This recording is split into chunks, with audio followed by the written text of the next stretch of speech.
अस्सलाम वालेकुम students, welcome to mathematicsoutlet.com। मेरा नाम अम्मार मुजाहिद है और आज का लेक्चर हम स्टार्ट करेंगे इंक्रीजिंग डिक्रीजिंग फंक्शन की डेफिनेशन से। जस्ट डेफिनेशन पढ़ेंगे, लेकिन चौथे चैप्टर में जाकर हम फिर ये भी सीखेंगे कि कैसे चेक किया जाता है कि कोई फंक्शन अपनी डोमेन के किस पार्ट के अंदर इंक्रीज़ कर रहा है और किस पार्ट के अंदर वो डिक्रीज़ कर रहा है। इसकी मदद से हम फंक्शन के फिर मैक्सिमम और मिनिमम पॉइंट्स भी फाइंड आउट कर सकते हैं, लेकिन अभी के लिए सिंपल डेफिनेशन देखते हैं। लेकिन वैसे तो नाम से पता चल रहा है कि इंक्रीजिंग फंक्शन जिसकी वैल्यूज़ इंक्रीज़ होती जा रही हैं, ठीक है, और डिक्रीजिंग जिसकी कम होती जा रही हैं, डिक्रीज़ करती जा रही हैं। इसको हम ज़रा पिक्चर की मदद से समझने की कोशिश करते हैं। ले मिसाल के तौर पर मेरे पास ये एक कोऑर्डिनेट सिस्टम है, कोऑर्डिनेट प्लेन है, जिसमें एक हमारे पास एक लाइन जो कि इनपुट्स को शो करती है और एक वर्टिकल लाइन जो ये आउटपुट्स को शो कर रही है, ठीक है। अगर आपके फंक्शन का जो ग्राफ है वो कुछ इस तरह से बन रहा है, मिसाल के तौर पर कुछ इस तरह से, ठीक है। अब इसमें मुसलसल वैल्यूज़ बढ़ती जा रही हैं। पता कैसे चलता है? पता इस तरीके से चलता है कि आपने अपनी डोमेन से कोई भी दो पॉइंट लें, मिसाल के तौर पर एक x1 मैं कह देता हूँ और कोई एक x2 कह देता हूँ। आर्बिट्रेरी से मैंने दो पॉइंट्स लिए हैं। x1, इन दोनों के दरमियान क्या रिलेशन है? ऑफ कोर्स छोटा है x1 और x2 बड़ा है। हमें इस लाइन के बारे में पता है कि जैसे जैसे आप लेफ़्ट टू राइट मूव करते हैं, नंबर्स बढ़ते जा रहे होते हैं। अच्छा, आप इनका इमेज देखें। x1 का इमेज y एक्सिस पर कुछ यहाँ पर पड़ा होगा, इसको हम y1 कह देते हैं। इसी तरह x2 का इमेज y एक्सिस पर यहाँ पर पड़ा होगा, इसको हम y2 कह देते हैं। अब आप देखें x1 जो छोटा है x2 से, इसी तरतीब के साथ इसका इमेज भी छोटा है। क्या ख्याल है? y1 छोटा है ना y2 से, तो अगर ये कंडीशन सेटिस्फाई हो रही हो कि अगर दो एलिमेंट्स डोमेन से, मतलब x1 x2 लिया, x1 is less than x2 से, तो उनके जो इमेजेस आ रहे हैं उनके दरमियान भी वही रिलेशन है, यानी उनका x1 का इमेज छोटा है x2 के इमेज से, ठीक है। तो इस कंडीशन में हम कहते हैं कि हमारा फंक्शन इंक्रीज़ कर रहा है। यहाँ से भी पता चल रहा है ना, मुसलसल वैल्यू y एक्सिस के कोरस्पॉन्डिंग बढ़ती जा रही हैं, मुसलसल उसकी वैल्यूज़ बढ़ती जा रही हैं। तो इस तरह के फंक्शन को इंक्रीजिंग फंक्शन कहा जाता है। बिल्कुल इसके अगर आप काम ऑपोजिट कर दें तो उसको हम डिक्रीजिंग फंक्शन कहेंगे। चलिए मिसाल के तौर पर इसी के ऊपर ही देख लेते हैं। आपने कोई दो पॉइंट्स लेने हैं अपनी डोमेन से, और इस बार मैं एक और यहाँ पर लाइन लगाता हूँ। लेट्स से इस बार हमारे पास ये कुछ इस तरह से ग्राफ है, ठीक है। अच्छा, अब देखें x1 का इमेज अगर आप चेक करें तो वो यहाँ पर पड़ा हुआ है, इसको हम y1 कह देते हैं। और x2 का इमेज अगर देखें तो वो y एक्सिस पर कुछ यहाँ पर पड़ा हुआ है। इस बार देखें x1 तो छोटा है x2 से, x1 तो x2 से छोटा है, बट आपका जो इनके इमेजेस हैं उनके दरमियान जो रिलेशन है वो अपोजिट हो चुका है, ठीक है ना। y1 इस मरतबा ग्रेटर हो चुका है y2 से, ठीक है। तो इसका मतलब क्या है कि हर पिछली वैल्यू यानी x1 की वैल्यू का जो इमेज है वो बड़ा है। दोबारा समझें बात को, x1 x2 डोमेन से दो पॉइंट्स लिए हैं ना, x1 x2 से पीछे है, तो हर पिछली वैल्यू जो डोमेन में हम लेंगे उसका इमेज बड़ा होगा, आगे जाते जाएंगे इमेज छोटा होता रहेगा, और यही आपको यहाँ पर नज़र भी आ रहा है। तो इस तरह के फंक्शन को हम डिक्रीजिंग फंक्शंस कहते हैं, ठीक है। जैसा आपको मैंने बताया कि चौथे चैप्टर पे जाके हम फिर ये भी सीखेंगे कि आप ये कैसे किसी भी फंक्शन के बारे में कैसे चेक कर सकते हैं कि किस इंटरवल के अंदर वो फंक्शन इंक्रीज़ कर रहा है और किसके अंदर वो डिक्रीज़ कर रहा है, ठीक है। अभी के लिए जस्ट डेफिनेशन को समझें। ओके, तो नेक्स्ट हमारी डेफिनेशन आती है इवन एंड ऑड फंक्शंस की। जैसे आपके पास इवन और ऑड नंबर्स होते हैं, बिल्कुल इसी तरह इवन ऑड फंक्शंस भी होते हैं। अब कैसे पता चलाया जाए कि कोई फंक्शन इवन है? तरीकाकार इसका ये है, मसलन हमारे पास एक फंक्शन, आमतौर पर हम उसको रिप्रेजेंट करते हैं y is equal to f of x के साथ, ठीक है। अच्छा, आपने कैसे चेक करना है कि ये इवन है? उसकी डेफिनेशन ये है कि आपने अपने x को माइनस एक्स से रिप्लेस करना है, ठीक है। x को रिप्लेस करना है माइनस एक्स के साथ। अगर तो आपका आंसर एज इट इज़ आ जाए, मतलब एफ ऑफ एक्स के इक्वल आ जाए, यानी इसका मतलब ज्योमेट्रिकली देखा जाए तो वो ये बनता है कि वर्टिकल एक्सिस जो होता है ना y एक्सिस, उसके लेफ्ट और राइट पर फंक्शन की वैल्यू सेम आ रही है, तो ऐसे फंक्शन को इवन फंक्शन कहते हैं। चलें इसको प्लॉट भी करके देख लेते हैं। लेट्स से मेरे पास दिस इज़ कोऑर्डिनेट सिस्टम, ठीक है। इसके अंदर अच्छा, अब ये जो पॉइंट्स आपको हॉरिजॉन्टल लाइन पर नज़र आ रहे हैं, ये वाले पॉइंट्स जो हैं ये इनपुट्स होते हैं, इसी तरह लेफ़्ट साइड पर भी, और ये आपके पास जो है ये y वैल्यूज़ जो आउटपुट्स होती हैं, these are the x values, ठीक है। अब अगर मैं कोई ऐसा फंक्शन लूँ, मिसाल के तौर पर चलें, मिसाल के लिए हम ले लेते हैं f of x is equal to x square, ठीक है। अब ये एक ऐसा फंक्शन है, इसमें अगर आप अपने x को माइनस एक्स के साथ रिप्लेस करें, मिसाल के तौर पर एफ ऑफ माइनस एक्स, तो this is equal to minus x का square and that is equal to simple x square, और एक्स स्क्वायर आप जानते हैं दोबारा फिर एफ ऑफ एक्स के इक्वल आ जाता है। ठीक है, तो माइनस या प्लस दोनों के लिए इमेज सेम है। ठीक है, मिसाल के तौर पर अब देखें ना, मैंने एक्स स्क्वायर की बात की, चलें पहले हम नंबरिंग कर लेते हैं। मिसाल के तौर पर ये y पर 1 है, this is 2 then 3 then 4 and so on, 1 2 3 4। इसी तरह एक्स एक्सिस पर भी 1 2 3 and so on, left side पर -1 -2 -3। अब आप देखें ना, इसमें x की जगह पर 0 पुट करें तो हमारा ओरिजिन आ जाता है। ठीक है, ये पॉइंट है जहाँ पर x भी 0 है, y भी 0 है। ठीक है, x की जगह 1 पुट करें तो आंसर 1 आ रहा है, 1 पुट किया तो आंसर 1 आ गया, -1 पुट किया तो भी आंसर 1 आ गया। यानी जो आपके पास y एक्सिस के राइट पर आंसर आ रहा है, राइट साइड पे जैसा ग्राफ है वैसा ही लेफ्ट पे है। 2 पुट करें x की जगह पर, थोड़ा मैं डायरेक्ट कर रहा हूँ, तो x की जगह पर 2 पुट करें तो 2 का स्क्वायर इज़ 4, -2 पुट करें देन भी -2 का स्क्वायर 4 आ रहा है। तो ग्राफ जो है वो इसका बनता है पैराबोला, ऑलरेडी आप पढ़ चुके होंगे। ओके, कुछ इस तरह से। ठीक है, तो आपने देखा कि y एक्सिस के दोनों तरफ वैल्यूज़ इसकी सेम है। इसको आप बात को कहते हैं कि y एक्सिस के अलोंग ये सिमेट्रिक होता है। आपका जो इवन फंक्शन होता है वो हमेशा y एक्सिस के अलोंग सिमेट्रिक होता है बाय डेफिनेशन। ठीक हो गया। इसको इवन कहने की एक वजह ये भी है कि f of x is equal to जो एक्स स्क्वायर है, बेसिकली ये पावर की वजह से इसको इवन कहते हैं। अब x की पावर अगर आपकी इवन होगी तो फंक्शन इवन होगा, और अगर ओड पावर है तो ओड होगा। अच्छा, अब ओड को देख लेते हैं, ओड क्या होता है। दोबारा फिर फर्ज करें हमारे पास कोई एक फंक्शन है y is equal to f of x. अब आपने दोबारा फिर x को माइनस एक्स से रिप्लेस करना है, एफ ऑफ माइनस एक्स। अगर इसका answer minus times f of x आ जाए, ऐसे फंक्शन को हम ओड फंक्शन कहते हैं। ठीक है, मतलब माइनस आप उससे कॉमन ले लें। सादा सी इसकी मिसाल जो है वो क्यूब की है, एक्स क्यूब की। आप अगर लेंगे ना f of x is equal to x cube, तो इसमें आप देखें कि आप अगर x को माइनस एक्स से रिप्लेस करते हैं, यानी f of minus x this is equal to minus x to the power 3, and power चूंकि इवन ऑड है सॉरी, तो माइनस बाहर आ जाएगा cube, and this is equal to minus f of x. ठीक है, तो पावर ऑड है तो इसको ऑड फंक्शन कह लिया जाता है। ठीक है, अच्छा अब इसको प्लॉट करके देख लेते हैं, इसके ग्राफ से हमें कैसे पता चलेगा। Okay, so let's say this is over coordinate system, और इसके अंदर हम कुछ नंबरिंग भी कर लेते हैं। मिसाल के तौर पर ये 1 2 3 on x axis, similarly -1 -2 -3 on y axis, और इसका इमेज भी 1 2 3, मतलब वाई एक्सिस भी देख लेते हैं। अच्छा, अब देखें एक्स क्यूब में अगर आप 0 पुट करेंगे तो ऑफकोर्स 0 ही आंसर आएगा। ठीक है, एक मिनट ज़रा। ओके, वेल सो 0 पुट किया तो आंसर हमारा 0 आ गया। एक्स क्यूब में आपने 1 पुट किया तो 1 का क्यूब 1 आ गया। ठीक है, ये 1 है एंड दिस इज़ 1। इसमें माइनस का 1 पुट करें, -1 की power 3 is actually equal to -1। तो जब आपने ये वाई एक्स एक्सिस से -1 पुट किया तो इसका आंसर ये -1 आ गया। ठीक है, ये -1 है, ये -2 है, ये -3 है। इसी तरह से ये 1 2 3 -1 -2 -3 1 2 एंड 3। ठीक है, ओके, सो बेसिकली हमारे पास एक पॉइंट ये नज़र आ रहा है जो आपको, और एक पॉइंट ये नज़र आ रहा है। अब 2 पुट करें, इसमें 2 का क्यूब होता है 8 के इक्वल। वाई एक्सिस पर 8 देखें तो वो कहीं ऊपर पड़ा होगा, लेट्स से यहाँ कहीं। -2 पुट करें तो माइनस का 8 नीचे आते जाएं, यहाँ कहीं पड़ा होगा। ठीक है, तो अब आपने इसको ज्वाइन करना है, कुछ इस तरह से होगा, रफ सा बना रहा हूँ मैं बेसिकली। तो एक्स क्यूब का ग्राफ जो है वो कुछ इस तरह से बनता है। ठीक हो गया, और ये आप अगर देखें ना, ऑब्जर्व करें तो ये सिमेट्रिक है अबाउट ओरिजिन, ओरिजिन के अलोंग सिमेट्रिक है। फर्स्ट और थर्ड कोऑर्डिनेट में इसका ग्राफ सेम आ रहा है। ठीक हो गया, यानी आपका ये जो पेयर बन रहा है ये कौन सा बन रहा है, 1, 1, और ये वाला पेयर कौन सा बन रहा है, -1, -1। ठीक है, मतलब माइनस आपने कॉमन लिया ना तो वो बाहर आ चुका है। तो बेसिकली आप जब इसको माइनस से मल्टीप्लाई करेंगे थर्ड क्वाड्रेंट में जाएगा, थर्ड वाले को माइनस से मल्टीप्लाई करेंगे तो ये फर्स्ट वाले में आ जाएगा।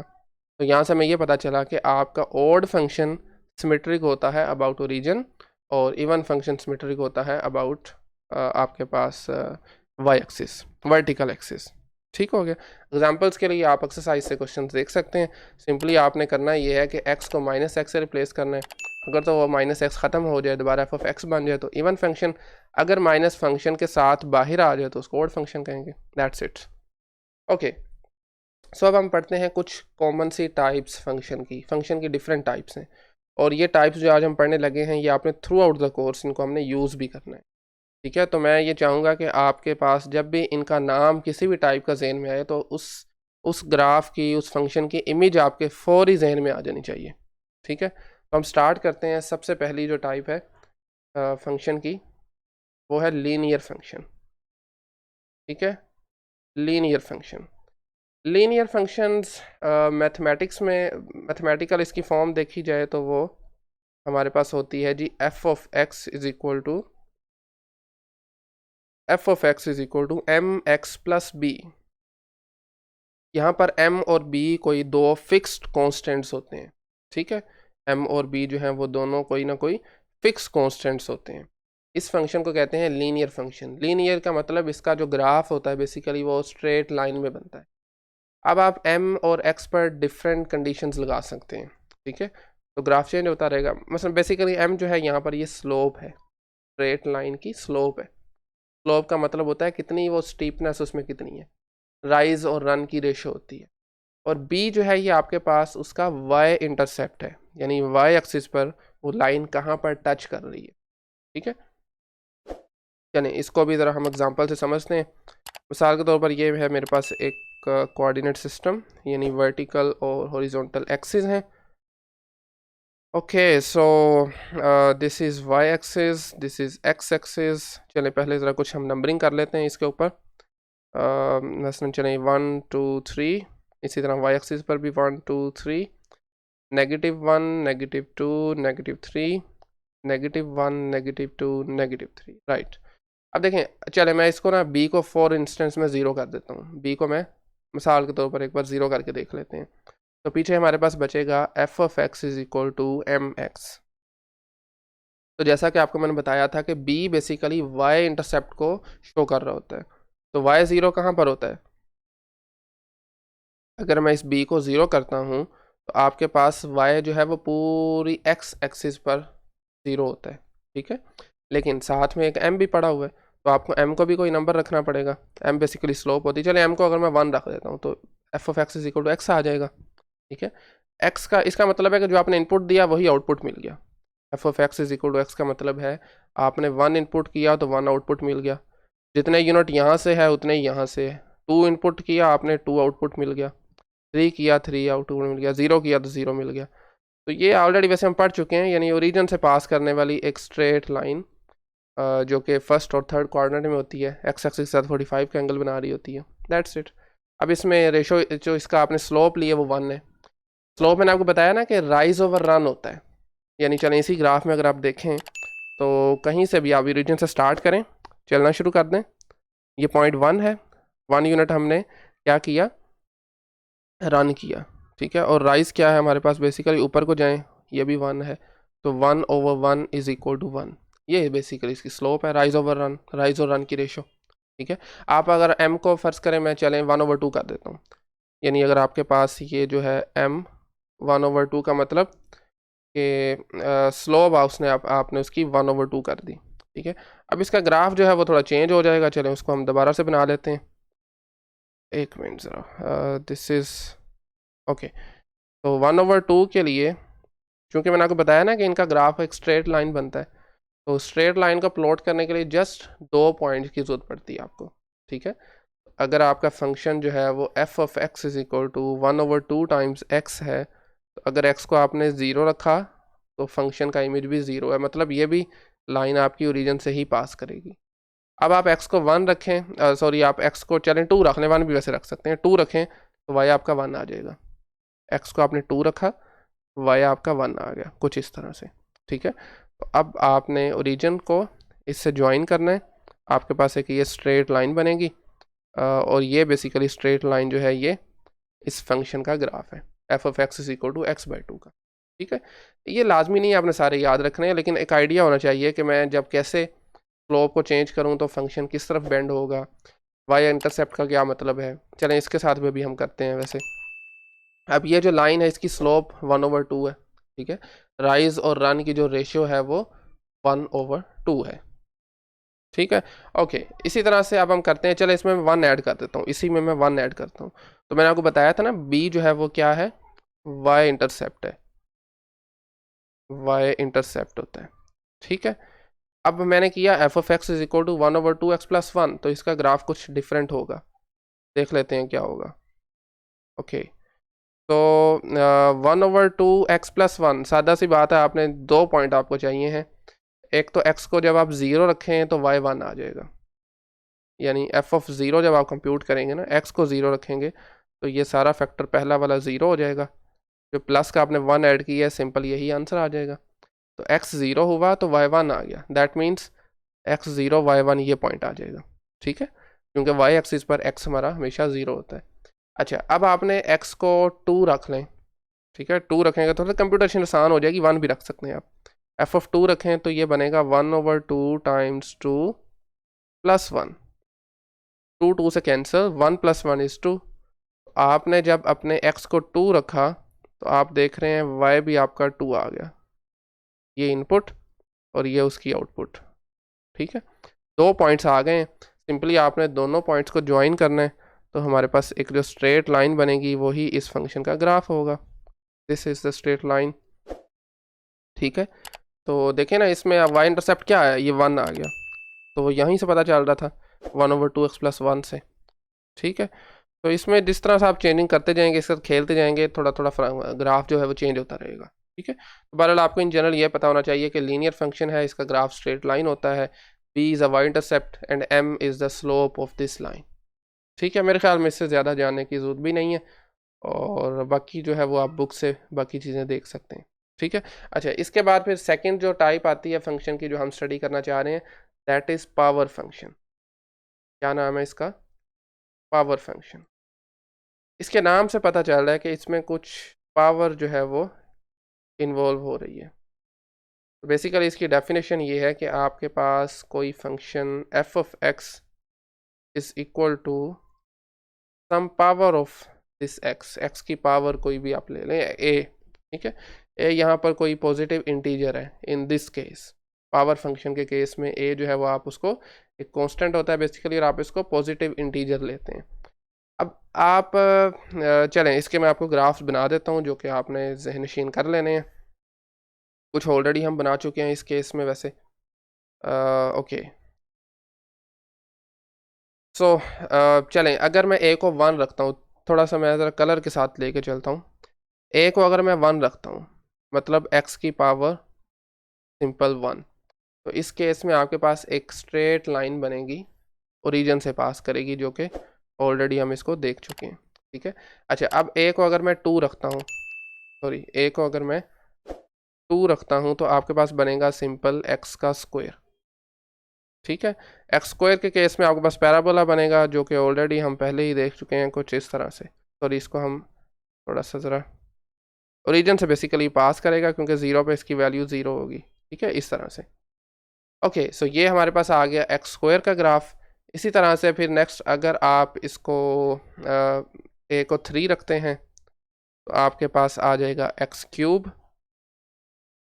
क्यूब को भी आपने यहाँ पर प्लॉट कर सकते हैं, पहले हमने इसको देख चुके हैं ऑलरेडी ही, कुछ इस तरह से होगा ये येलो कलर में जो आप देख रहे हैं।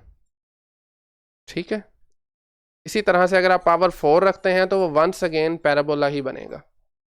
ठीक हो गया, तो लेकिन उसमें ये है ना कि पावर 4 में 1 पर वैल्यू 1 ही देगा। चलिए मैं आपको बता देता हूँ यहाँ पर रफली, f of x is equal to x की पावर 4 है ना, तो इसमें अगर आप 1 इनपुट करते हैं तो 1 आउटपुट मिलेगा, 2 इनपुट करते हैं तो बहुत बड़ी वैल्यू विच इज़ 16, 2 की पावर 4 16 बन जाएगी, तो उस हिसाब से 2 पर वैल्यू आपकी बहुत आगे निकल जाएगी।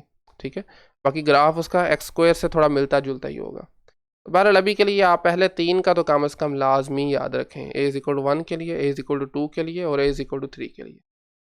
इससे ज़्यादा भी आप आहिस्ता आहिस्ता जब प्रैक्टिस करेंगे तो वो भी आपको याद हो जाएंगे। अच्छा, अब आप आ जाएँ ए, हमने इसी पावर फंक्शन में ही इसकी फर्दर एक और टाइप भी आप कह सकते हैं, जब आपका ए नेगेटिव आप ले रहे हो, नेगेटिव इंटीजर, यानी एक्स की पावर -a कह लें, या चले मैं पर्टिकुलरली -1 कर देता हूँ। ठीक है, 1/x। इसका ग्राफ भी हम देख लेते हैं। Let's say this is a straight vertical and horizontal axis.